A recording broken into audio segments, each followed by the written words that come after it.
فرزند زہرا یہ حالات برے ہیں۔ کاشانۂ بصیرت ایک ایسا مکمل یوٹیوب چینل جس پر محروم بصارت کے لیے بالخصوص اور تمام افراد کے لیے بالعموم سینکڑوں کی تعداد میں اسلامی کتب دستیاب ہیں۔ لہذا گزارش ہے کہ آپ اپنی ذمہ داری نبھاتے ہوئے کاشانۂ بصیرت کو سبسکرائب کرنے کے ساتھ ساتھ بیل آئیکن کو پریس کیجیے تاکہ آپ علم کے حصول کے ساتھ ساتھ مذہب اہل بیت کی اشاعت میں بھی اہم کردار ادا کرتے رہیں۔ کاشانۂ بصیرت، کاشانۂ بصیرت، کاشانۂ بصیرت۔ فرزند زہرا یہ حالات برے ہیں۔ السلام علیکم، میں ہوں صبا جعفر اور آپ کے سامنے قرآن مجید کی تفسیر کوثر یوٹیوب چینل کاشانۂ بصیرت کے لیے ریکارڈ کر رہی ہوں۔ اس تفسیر کوثر کے مفسر جناب محسن علی نجفی صاحب ہیں۔ وَقَالُوا لِجُلُودِهِمْ لِمَ شَهِدتُّمْ عَلَيْنَا قَالُوا أَنطَقَنَا اللَّهُ الَّذِي أَنطَقَ كُلَّ شَيْءٍ وَهُوَ خَلَقَكُمْ أَوَّلَ مَرَّةٍ وَإِلَيْهِ تُرْجَعُونَ۔ تو وہ اپنی کھالوں سے کہیں گے تم نے ہمارے خلاف گواہی کیوں دی؟ وہ جواب دیں گی اسی اللہ نے ہمیں گویائی دی ہے جس نے ہر چیز کو گویائی دی، اور اسی نے تمہیں پہلی بار پیدا کیا اور تم اسی کی طرف پلٹائے جاؤ گے۔ تفسیر ملاحظہ کیجئے، انسان کو اپنی کھالوں پر اعتراض ہے۔ انسان اور انسان کی کھال عقل و شعور میں دو مستقل وجود، سوال و جواب اور گفتگو کے دو فریق ہیں۔ اس گفتگو میں انسان خود اپنی کھال کے مقابلے میں بے بس نظر آتا ہے کہ انسان کھال پر اعتراض اپنی طرف سے کرتا ہے اور کھال اپنے عمل کو اللہ کی طرف نسبت دیتی ہے۔ یہاں یہ سوال پیدا ہوتا ہے کہ گواہی تمام اعضاء نے دی تھی، اعتراض صرف کھال پر کیوں ہوا؟ جواب یہ ہے کہ ممکن ہے چونکہ کھال پورے جسم پر محیط ہے، لہٰذا اس کی گواہی تمام جرائم پر محیط ہوگی۔ دوسری بات یہ ہے کہ دیگر اعضاء نے جرم سرزد ہوتے ہوئے دیکھا سنا ہے، اور کھال ایسی ہے کہ اسی کے ذریعے جرم سرزد ہوا ہے۔ اس آیت میں جملہ جو ہے کہ انتق کل شیء، ہر چیز کو گویائی دی سے معلوم ہوتا ہے کہ قیامت کے دن ہر چیز جس سے انسانی عمل کا ربط ہو بول اٹھے گی۔ نیز یہ بات بھی معلوم ہوئی ہے کہ ہر چیز اپنی جگہ شعور رکھتی ہے۔ چنانچہ زمین کے بارے میں ارشاد ہوا اس دن وہ اپنے حالات بیان کرے گی کیونکہ آپ کے رب نے اسے ایسا کرنے کا حکم دیا تھا۔ کھال اپنے صاحب جسم کو درس دے رہی ہے جیسے کہ صاحب کو معلوم ہی نہیں ہے، اور کھال بہتر جانتی ہے کہ آج ہر چیز میں گویائی آئی ہوئی ہے، تجھے میری گویائی پر تعجب ہو رہا ہے۔ پھر کھال اپنے صاحب جسم کو یاد دلاتی ہے کہ اللہ وہی ہے جس نے تمہیں خلق کیا، تمہیں گویائی کی قوت دی، اور آج اسی کی بارگاہ میں تم حاضر ہو جس نے ہمیں گویائی کی قوت دی ہے۔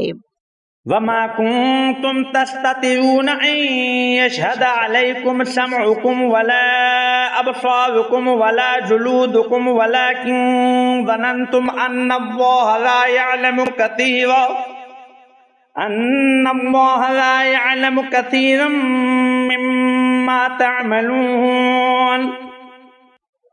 اور تم گناہ کے وقت اپنے کان کی گواہی سے اپنے آپ کو چھپا نہیں سکتے تھے، اور نہ اپنی آنکھوں اور نہ اپنی کھالوں کی گواہی سے، بلکہ تمہارا گمان یہ تھا کہ اللہ کو تمہارے بہت سے اعمال کی خبر نہیں ہے۔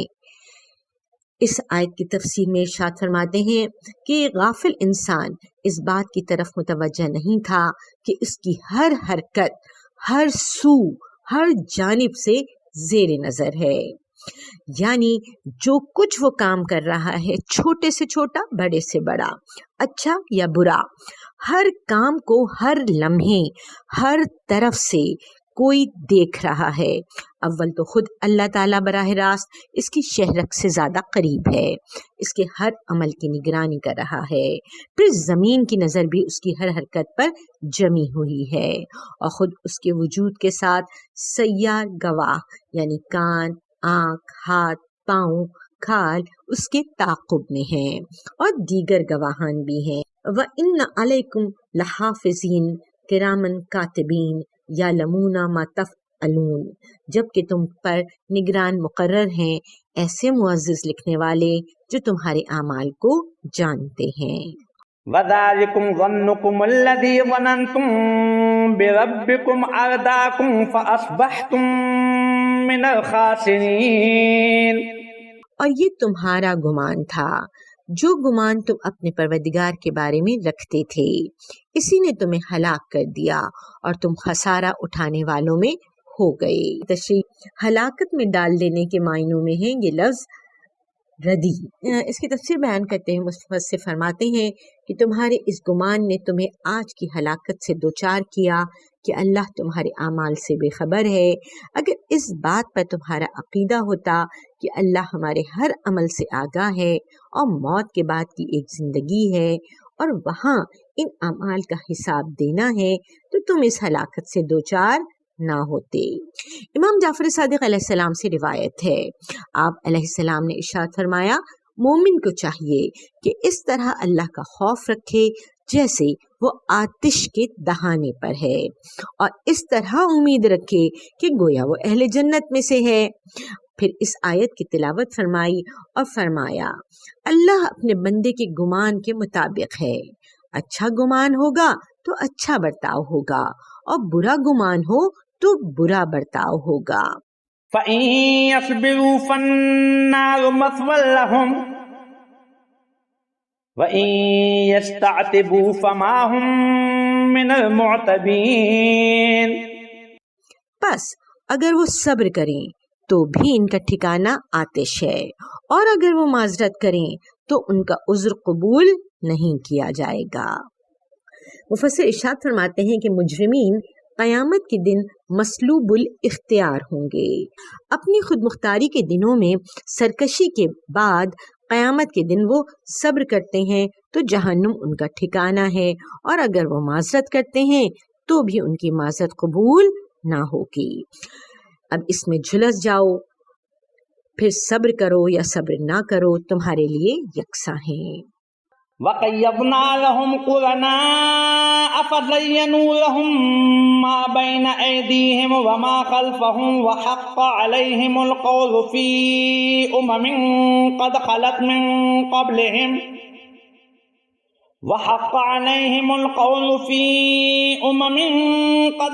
مِن قَبْلِهِمْ مِنَ الْجِنِّ وَالْإِنسِ إِنَّهُمْ كَانُوا خَاسِرِينَ۔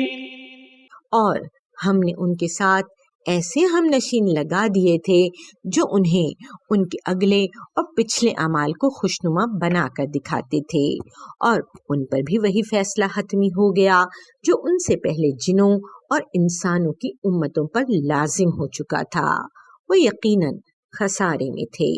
کہ اللہ نے انسان کی ہدایت کے لیے پاکیزہ ہم نشینوں کو اس کے ساتھ کر دیا ہے۔ اسی صورت کی آیت نمبر 31 میں ہے کہ ملائکہ اللہ کی ربوبیت پر ایمان پر استقامت دکھانے والوں سے کہیں گے کہ ہم دنیا میں بھی تمہارے رفیق تھے، لیکن کافروں نے ایسے رفیقوں کی ہم نشینی کو قبول نہیں کیا، تو اللہ نے انہیں ایسے ہم نشینوں کے ساتھ مبتلا کر دیا جس کے ساتھ رہ کر حسن و قبیح کے پیمانے بدل جاتے ہیں، اور جو بھی رحمان کے ذکر سے پہلو تہی کرتا ہے ہم اس پر ایک شیطان مقرر کر دیتے ہیں تو وہی اس کا ساتھی ہو جاتا ہے۔ یعنی ان برے ہم نشینوں نے ان سے ان کا ضمیر چھین لیا اور احساس گناہ ختم کر دیا۔ اب انہیں گناہ اور جرم میں حسن و خوبی نظر آنا شروع ہو گئی۔ یہ بات دیکھنے میں آتی ہے کہ اچھے لوگوں سے نفرت کرنے والے لوگ برے لوگوں کی صحبت میں جا پھنستے ہیں۔ آخر میں ان کے بارے میں اللہ تعالیٰ کا اٹل فیصلہ آ جاتا ہے، جیسے گزشتہ امتوں کے بارے میں اسی قسم کے اٹل فیصلے ہوئے تھے جنہیں کوئی ٹال نہیں سکتا۔ ایسے لوگ زندگی کا سودا ہار جاتے ہیں۔ وقال الذين كفروا لا تسمعوا بهذا القرآن والغوا فيه لعلكم تغلبون. اور جو لوگ کافر ہو گئے ہیں وہ کہتے ہیں اس قرآن کو نہ سنا کرو اور اس میں شور مچا دیا کرو تاکہ تم غالب آ جاؤ. تفسیر میں ارشاد فرماتے ہیں کہ قرآن سننے سے لوگوں کو دور رکھنے کا کفار کا یہ حربہ خود اپنی جگہ اس بات کی دلیل ہے کہ قرآن ایک معجزہ ہے. اس معجزہ الہی کو سننے کے بعد اثر نہ لینا بہت کم لوگوں میں دیکھنے میں آیا ہے. کفار قریش ہمیشہ قرآن کی اس معجزانہ تاثیر سے خائف رہتے اور مکے میں باہر سے آنے والوں کو ہمیشہ خبردار کرتے تھے کہ قرآن مت سنا کرو. ان لوگوں نے دوسرا یہ حل ڈھونڈا کہ تلاوت قرآن کے موقع پر شور مچایا کرو تاکہ لوگ قرآن سے متاثر نہ ہوں. جب کسی کے پاس دلیل و منطق نہیں ہوتی تو وہ دوسرے کا کلام اور اس کی دلیل سننا گوارا نہیں کرتا. کفار مکہ کے پاس بھی قرآن کا مقابلہ کرنے کے لیے کوئی منطقی دلیل نہ تھی، اس لیے وہ کوشش کرتے تھے کہ قرآن کو سنا ہی نہ جائے. فَلَنُذِيقَنَّ الَّذِينَ كَفَرُوا عَذَابًا شَدِيدًا وَلَنَجْزِيَنَّهُمْ أَسْوَأَ الَّذِي كَانُوا يَعْمَلُونَ. ذَلِكَ جَزَاءُ أَعْدَاءِ اللَّهِ النَّارُ لَهُمْ فِيهَا دَارُ الْخُلْدِ جزاء بما كانوا بآياتنا يجحدون. بس ہم کفار کو ضرور بالضرور سخت عذاب چکھائیں گے اور انہیں ان کے برے اعمال کی بدترین سزا ضرور دیں گے. یہی آتش دشمنان خدا کی سزا ہے. اس میں ان کے لیے ہمیشہ کا گھر ہے. یہ اس بات کی سزا ہے کہ وہ ہماری آیات کا انکار کرتے تھے. تفسیر میں ارشاد فرماتے ہیں ایسے کافروں کے لیے عذاب خدا شدید ہوگا. ممکن ہے کہ عذاباً شدیداً دنیاوی عذاب کی طرف اشارہ ہو کہ یہ لوگ قتل یا اسیر ہوں گے. وہ دن بھی آئے گا جب اسی صاحب قرآن کی پناہ اپنے لیے پھر وہ غنیمت شمار کریں گے، یا پھر قیامت کے دن ان کے بدترین اعمال کی سزا دی جائے گی. معمولی جرائم کے عذاب کی تو نوبت ہی نہیں آئے گی، کیونکہ اپنے بہت بڑے اور بدترین جرائم کے عذاب میں یہ لوگ مبتلا ہوں گے.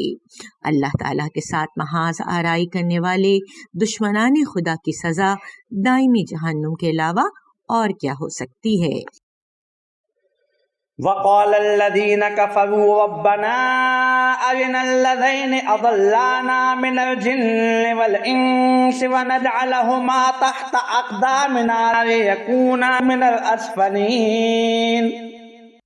اور کفار کہیں گے اے ہمارے پروردگار، جنوں اور انسانوں میں سے جنہوں نے ہمیں گمراہ کیا تھا دونوں کو ہمیں دکھا دے تاکہ ہم انہیں پاؤں تلے روند ڈالیں تاکہ وہ خوار ہوں. تفسیر میں ارشاد فرماتے ہیں کہ دنیا میں جن فریب کار شیاطین انس و جن کے دھوکے میں رہے ہیں، قیامت کے دن انہیں پتہ چل جائے گا کہ ان رہنماؤں نے انہیں کہاں پہنچایا ہے.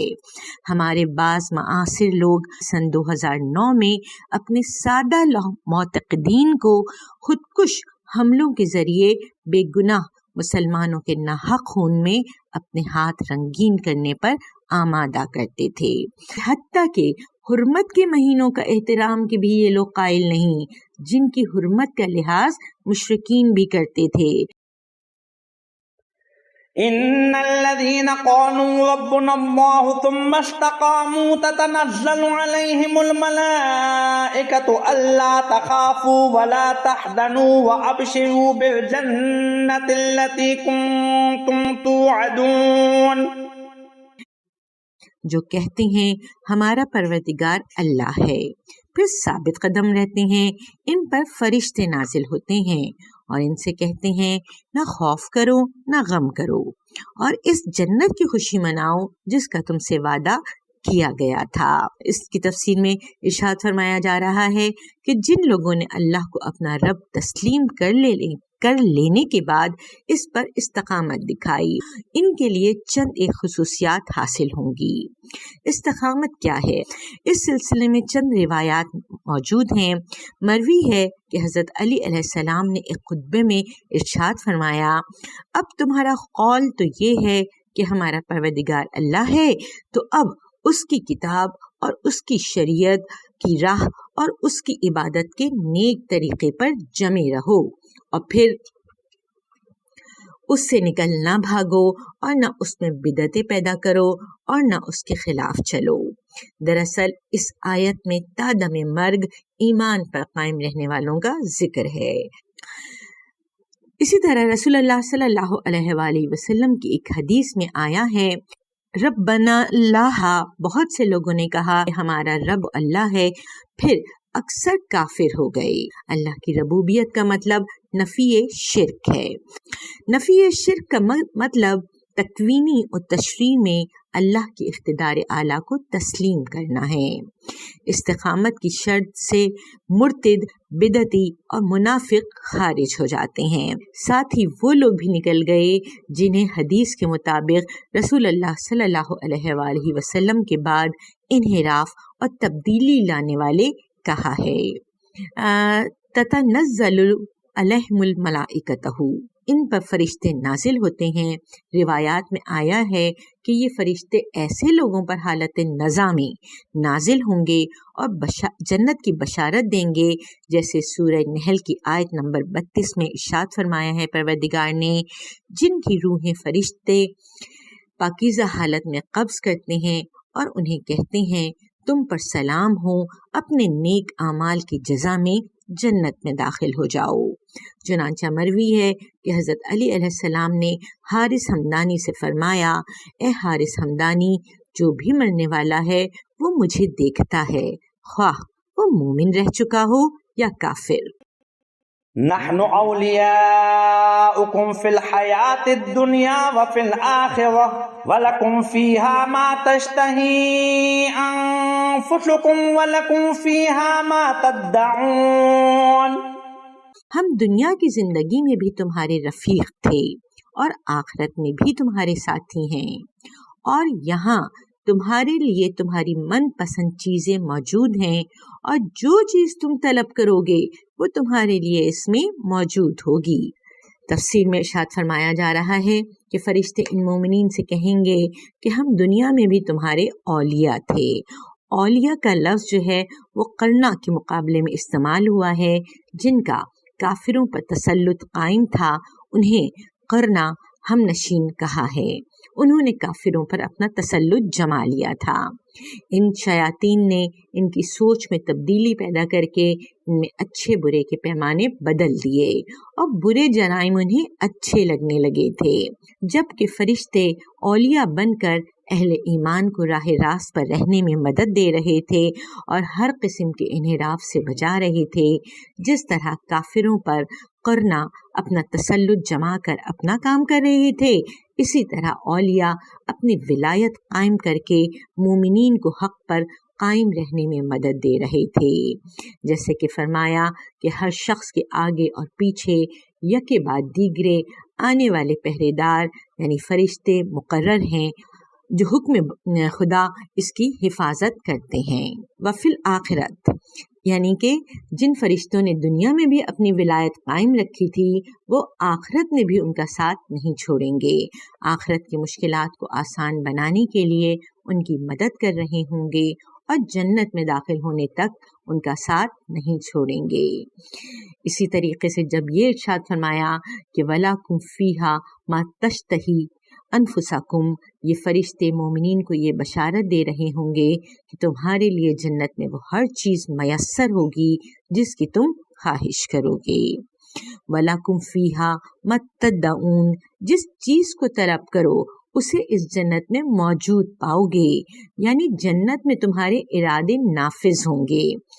واضح رہے کہ ما تشتہی سے ما تدعون کا دائرہ وسیع ہوگا، چونکہ تشتہی خواہش میں وہ چیزیں آتی ہیں جو محسوسات کے دائرے میں ہیں، جبکہ ما تدعون جو طلب کرو میں وہ چیزیں بھی آتی ہیں جنہیں ذہن و خیال نے تصور کیا ہے۔ نزلا من غفور رحیم، اس ذات کی طرف سے یہ ضیافت کے طور پر ہے جو بڑا بخشنے والا رحیم ہے۔ ان تمام نعمتوں سے بالاتر نعمت یہ تاثر ہے کہ رب غفور الرحیم کے جوار سے ضیافت مل رہی ہے۔ یہ اللہ کی مہمانی ہے جو اللہ کی طرف سے اعزاز و اکرام ہے، اور اللہ کی خوشنودی ہر نعمت سے بڑی ہے۔ اس اکرام و اعزاز سے جو کیف و سرور ملے گا وہ انسانی تصور و خیال سے بالا ہے۔ ومن احسن قولا ممن دعا الى اللہ وعمل صالحا وقال اننی من المسلمین، اور اس شخص کی بات سے زیادہ کس کی بات اچھی ہو سکتی ہے جس نے اللہ کی طرف بلایا اور نیک عمل کیا اور کہا میں مسلمانوں میں سے ہوں۔ اس کی تفسیر میں بیان کیا جا رہا ہے کہ ومن احسن قولا، اللہ تعالیٰ نے انسان کو جو گویائی کی قوت عنایت فرمائی ہے، اس کا سب سے بہترین مصرف دعوت اللہ ہے۔ اس آیت و دیگر احادیث سے یہ بات ثابت ہے کہ افضل ترین عبادت جو ہے وہ دعوت اللہ ہے۔ رسول اللہ صلی اللہ علیہ وآلہ وسلم جب حضرت علی علیہ السلام کو یمن کی طرف تبلیغ کے لیے روانہ کر رہے تھے، اس موقع پر آپ نے ارشاد فرمایا تھا، قسم بخدا یہ بات کہ اللہ تیرے ہاتھ ایک آدمی کو بھی ہدایت دے دے ہر اس چیز سے بہتر ہے جس پر سورج طلوع کرتا ہے۔ دعوت اللہ کے بھی مدارج ہیں۔ حضرت ختم المرسل صلی اللہ علیہ وآلہ وسلم اس کے سب سے اعلیٰ و عرفہ درجے پر فائز ہیں۔ پورے کرۂ ارض پر آپ ہی کی دعوت ابھی تک تیزی سے پھیل رہی ہے۔ آپ کے بعد آپ کے جانشین ائمہ ہدی علیہم السلام، ان کے بعد وہ علماء جو امر بالمعروف اور نہی عن منکر کرتے ہیں۔ اس آخری درجے کا کیا درجہ ہے اس حدیث سے معلوم ہوتا ہے۔ حضرت علی علیہ السلام سے روایت ہے کہ امر بالمعروف اور نہی عن منکر کے مقابلے میں تمام نیک اعمال اور جہاد فی سبیل اللہ کی حیثیت ٹھاٹھے مارتے سمندر کے مقابلے میں ایک چھوٹے قطرے کی سی ہے کہ اللہ کی عبادت کی طرف بلانے والا یہ دائی خود عابد بھی ہو۔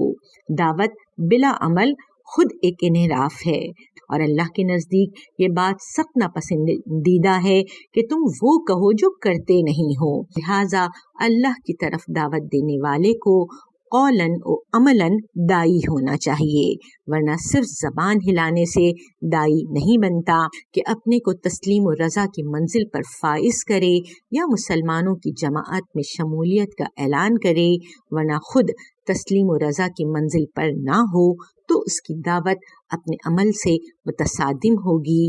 نیز انسان ایمان کی منزل پر ہو تو اس کے عمل کی قیمت بن جاتی ہے، اور عمل سے اس کے ایمان کو ثبوت مل جاتا ہے۔ ان دونوں عناصر کی ترکیب کے بغیر انسان مومن نہیں بنتا۔ ولا تستوی الحسنۃ ولا السیئۃ ادفع بالتی ہی احسن فاذا الذی بینک وبینہ عداوۃ کأنہ ولی حمیم، اور نیکی اور بدی برابر نہیں ہو سکتے۔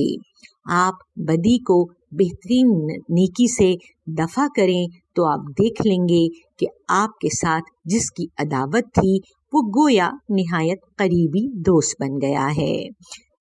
تفسیر میں ارشاد فرماتے ہیں کہ سابقہ آیت میں دعوت اللہ کو بہترین گفتار قرار دینے کے بعد اس دعوت کو مؤثر بنانے کے لیے بہترین ذریعے کی نشاندہی فرمائی۔ برائی کو نیکی سے دفع کرنا، جہالت کو علم اور بردباری سے، بد اخلاقی کو حسن اخلاق سے، گستاخی کو عفو و درگزر سے، غرض بد سلوکی کو احسان سے دفع کرنا چاہیے۔ ہر انسان اپنی فطرت سے یہ سمجھ سکتا ہے کہ نیکی اور بدی یکساں نہیں، ان کے اثرات بھی یکساں نہیں ہوتے۔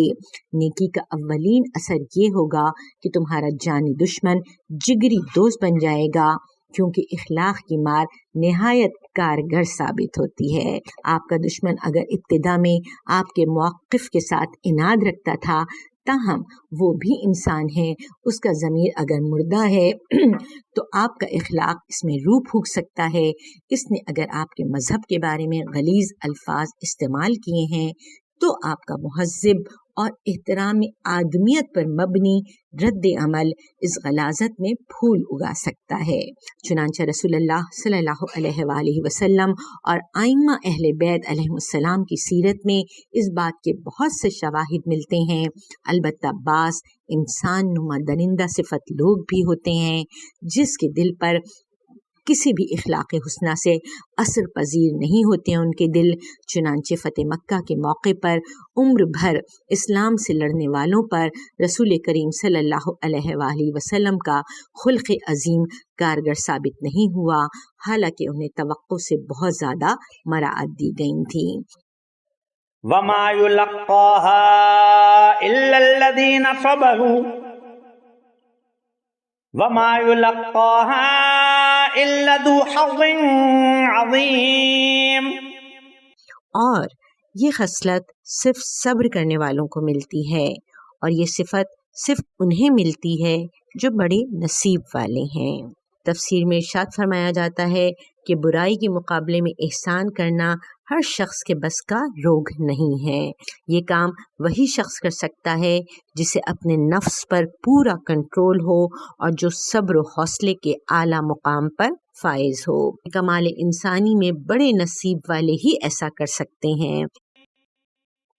وَإِمَّا يَنزَغَنَّكَ مِنَ الشَّيْطَانِ نَزْغٌ فَاسْتَعِذْ بِاللَّهِ إِنَّهُ هُوَ السَّمِيعُ الْعَلِيمُ۔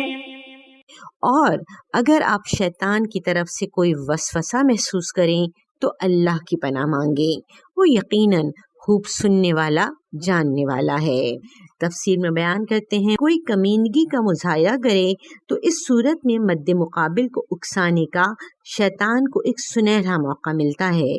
چنانچہ شیطان کہتا ہے اس کمینے کو تو سبق سکھانا چاہیے اور اینٹ کا جواب پتھر سے دینا چاہیے، وغیرہ وغیرہ۔ یہاں اگر ایسا جذباتی ہیجان آ جائے تو اللہ کی پناہ ڈھونڈنی چاہیے۔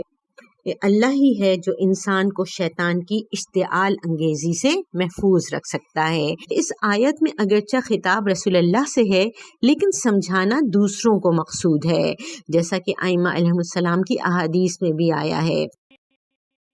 وَمِنْ آيَاتِهِ اللَّيْلُ وَالنَّهَارُ وَالشَّمْسُ وَالْقَمَرُ لَا تَسْجُدُوا لِلشَّمْسِ وَلَا لِلْقَمَرِ وَاسْجُدُوا لِلَّهِ الَّذِي خَلَقَهُنَّ إِن كُنتُمْ إِيَّاهُ تَعْبُدُونَ۔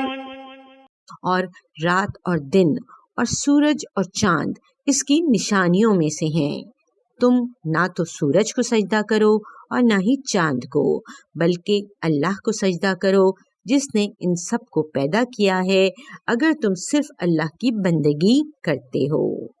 تفسیر میں ارشاد فرماتے ہیں کہ یہاں جو یہ آیت ارشاد فرمائی گئی وَمِنْ آیَاتِهِ اللَّيْلُ وَالنَّهَارُ، یہ آیت جو ہے یہ اللہ تعالیٰ کے رب، اس کے مدبر ہونے اور لائق عبادت ہونے کی آیات میں سے ہے کہ ان آیات یعنی ان کی نشانیوں میں رات اور دن ہیں۔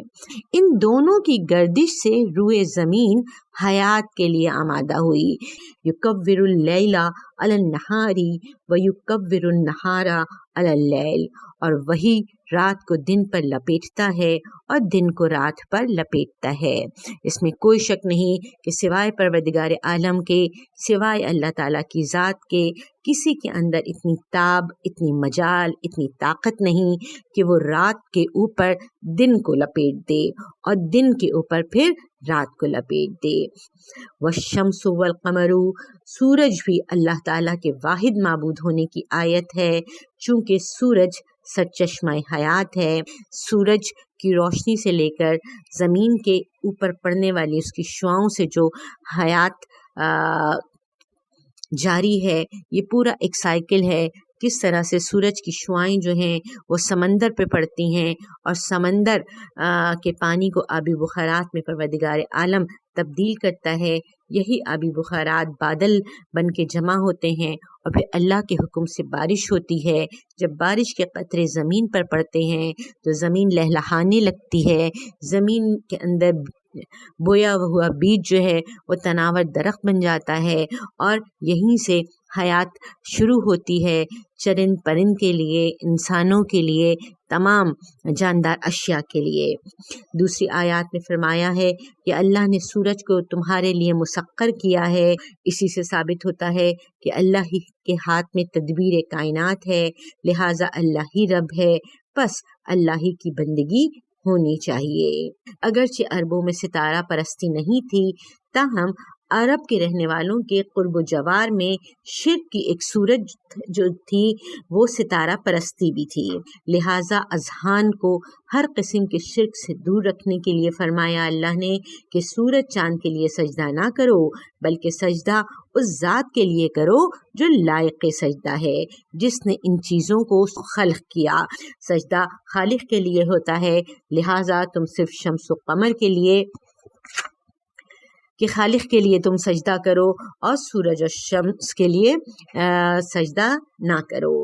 قرآن مجید کی متعدد آیات سے استدلال کرتے ہوئے ہم نے عبادت کی یہ تعریف اختیار کی ہے۔ عبادت یہ ہے کہ کسی ذات کو خالق اور رب سمجھ کر اس کی تعظیم کی جائے۔ ان کنتم ایاہ نعبدون کہتے ہیں، تعبدون کہتے ہیں، ستارہ پرستوں کا دعویٰ یہ تھا کہ سورج کی پورج کرنے کا مقصد تو اللہ کی عبادت کرنا ہے، سورج تو صرف واسطہ ہے۔ اس عقیدے کو باطل قرار دیتے ہوئے فرمایا اگر تم واقعی اللہ ہی کی عبادت کرتے ہو تو سورج کے واسطے کے بغیر براہ راست اللہ کی عبادت کرو، کسی غیر اللہ کی شرکت کے ساتھ اللہ کی عبادت نہیں ہوتی۔ واضح رہے کہ اس آیت کا آخری جملہ ان کنتم ایاہ تعبدون یہ واجب سجدے کی جگہ ہے۔ فقہ حنفی کے تو مطابق اگلی آیت وہم لا یسمعون سجدے کی جگہ ہے۔ فَإِنِ اسْتَكْبَرُوا فَالَّذِينَ عِندَ رَبِّكَ يُسَبِّحُونَ لَهُ بِاللَّيْلِ وَالنَّهَارِ وَهُمْ لَا يَسْأَمُونَ۔ بس اگر یہ لوگ تکبر کرتے ہیں تو جو فرشتے آپ کے پروردگار کے پاس ہیں وہ رات اور دن اسی کی تسبیح کرتے ہیں اور تھکتے نہیں ہیں۔ اس آیت کی تفسیر میں ارشاد فرمایا جاتا ہے کہ اگر یہ لوگ آپ صلی اللہ علیہ وآلہ وسلم کی بات ماننے اور اطاعت کرنے سے اپنے آپ کو بالا تر سمجھتے ہیں اور اللہ کی عبادت نہیں کرتے تو اللہ کو بھی ان کی عبادت کی ضرورت نہیں ہے۔ عبادت گزاروں کو عبادت کی ضرورت ہے، اسی لیے فرشتے جو اللہ کے یہاں ہیں وہ ہمیشہ عبادت میں مصروف رہتے ہیں، اور ہمارا عبادت نہ کرنا اس کی ان تمام صفات میں کوئی کمی نہیں لا سکتا۔ وہ پروردگار عالم ہمارے عبادت کرنے نہ کرنے دونوں چیزوں سے بہت دور ہے، اس کو اس سے کوئی غرض نہیں کہ اس کی عبادت کی جائے، البتہ اس کو اس بات سے غرض ہے کہ عبادت کرنا خود انسان کے لیے بہترین ہے۔ وَهُمْ لَا يَسْمَعُونَ وہ عبادت سے تھکتے نہیں ہیں، چونکہ عبادت کی حقیقی لذت چکھنے والوں کے لیے اس میں وقفہ دینا تھکن کا باعث ہوتا ہے، وہ عبادت میں سکون اور زندگی کی لذت لیتے ہیں۔ وَمِنْ آيَاتِهِ أَنَّكَ تَرَى الْأَرْضَ خَاشِعَةً فَإِذَا أَنزَلْنَا عَلَيْهَا الْمَاءَ اهْتَزَّتْ وَرَبَتْ إِنَّ الَّذِي أَحْيَاهَا لَمُحْيِي الْمَوْتَى إِنَّهُ عَلَى كُلِّ شَيْءٍ قَدِيرٌ۔ اور اس کی نشانیوں میں سے ایک یہ ہے کہ آپ زمین کو جمود کی حالت میں دیکھتے ہیں، اور جب ہم اس پر پانی برسائیں تو وہ یکایک جنبش میں آتی ہے اور پھلنے پھولنے لگتی ہے۔ تو جس نے انسان کو زندہ کیا وہی یقیناً مردوں کو زندہ کرنے والا ہے، وہ یقیناً ہر چیز پر قادر ہے۔ اس آیت میں ارشاد فرما رہے ہیں کہ وَمِنْ آیَاتِهِ اور یہ اللہ کی آیات ہیں جن میں پروردگار عالم نے سورج کا ذکر کیا اور کہا کہ اللہ ہی کے رب اور مدبر و معبود ہونے پر دلالت کرنے والی آیات، اور دلائل میں ایک دلیل پانی کے ذریعے زمین کی زرخیزی ہے۔ اللہ تعالیٰ نے مٹی اور پانی کی تخلیق میں ایسی تدبیر ودیت فرمائی کہ پانی جب مٹی پر پڑتا ہے تو نہ صرف ان دونوں میں کوئی تضاد نہیں ہے، بلکہ پانی پڑنے پر مٹی خوشی کا رقص کرتی ہے اور اپنی فیاضی شروع کر دیتی ہے۔ یہاں جو انہوں نے یہ جملہ استعمال کیا، انکا ترل ارضا خاشیتن، آپ زمین کو خشوع و سکون اور آرام کی حالت میں دیکھتے ہیں، اس میں بذات خود کوئی جنبش، حرکت اور فعالیت و فیاضی نہیں ہے، لیکن جب مٹی پر پانی پڑتا ہے تو اس کا سکوت اور جمود ٹوٹ جاتا ہے اور یہ جنبش میں آ جاتی ہے، جنبش میں آ جاتی ہے۔ یہ جنبش زندگی کی علامت ہے۔ اس خاک کا از خود نہیں بلکہ پانی کے ساتھ مل کر زندگی کے آثار ظاہر کرنا اس ذات کی قدرت کی نشانی ہے جس نے ان دونوں کو جوڑا ہے۔ نباتاتی حیات پیدا کی اور نمو پیدا ہوا، لہلہاتے کھیت، رنگ برنگ کے پھول اور درخت بڑھنے لگے۔ قدرت کا ایک حسین کرشمہ یہ ہے کہ پھل دینے والے درخت عموماً پھول پہلے دیتے ہیں پھر پھل دیتے ہیں۔